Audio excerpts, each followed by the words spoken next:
Hi friends, బాగున్నారా? మేమైతే కొండపైన కనిపిస్తుంది కదా, ఆ చర్చ్కి అయితే మేము వెళ్తున్నాము. ఎలా ఉంటుందో వీడియో అయితే చివరి వరకు చూసేయండి. దూరం నుంచి చూడడానికి అయితే చాలా బాగుంది, అందుకనేసి మేమైతే దగ్గరికి వెళ్దామనేసి వెళ్తున్నాము. చూడండి, మేమైతే ఇది గేట్ ఎంట్రీస్లో అయితే వచ్చేసాము. మేమైతే గేట్ నుంచి ముందుకెళ్ళగానే కర్మెల్ మాత పుణ్యక్షేత్రం అయితే కనిపించింది. చూడండి, చాలా బాగుంది కదా. క్రౌడ్ అయితే చాలా ఎక్కువగా ఉంది, చూడండి మీరే. మేమైతే మెట్లెక్కుతున్నాము. చాలా మంది అయితే మెట్లు ఎక్కలేక అయితే అలసిపోయి పక్కన కూర్చొని ఉన్నారు. మేమైతే గిరిజన ప్రాంతం నుంచి వెళ్ళాం కాబట్టి చాలా స్పీడ్గా అయితే ఎక్కిపోతున్నాం. నేనైతే నా లైఫ్లో ఇన్ని మెట్లు ఎక్కుతాననేసి కలలో కూడా అనుకోలేదు. నేనైతే మా ఫ్రెండ్స్తో అంత దూరం వెళ్ళి క్రిస్మస్ చేసుకుంటాననేసి అసలు అనుకోలేదు.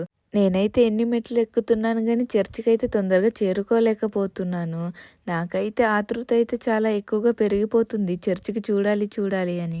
మేమైతే మెట్లు ఎక్కడం అయిపోగానే చర్చ్ అయితే కనిపించింది. చూడండి, ఇదే అన్నమాట చర్చి. చాలా మంది అయితే అక్కడ ఉన్నారు.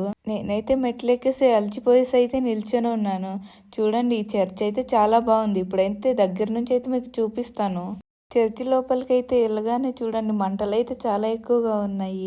అవైతే క్యాండిల్స్ పెట్టడం వల్ల అయితే మంట అయితే ఎక్కువగా పెరిగిపోయింది. మా ఫ్రెండ్ అయితే అలసిపోయి ఎలా నిల్చొని ఉందో చూడండి.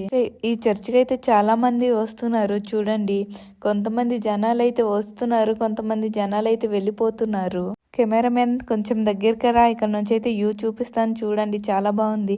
మేమైతే యాక్చువల్గా అయితే ఆ చర్చికి వచ్చాం, కానీ కొండపైన ఈ చర్చి కనిపించింది, అందుకనేసి ఆ చర్చి పైకి అయితే వెళ్ళిపోయాం.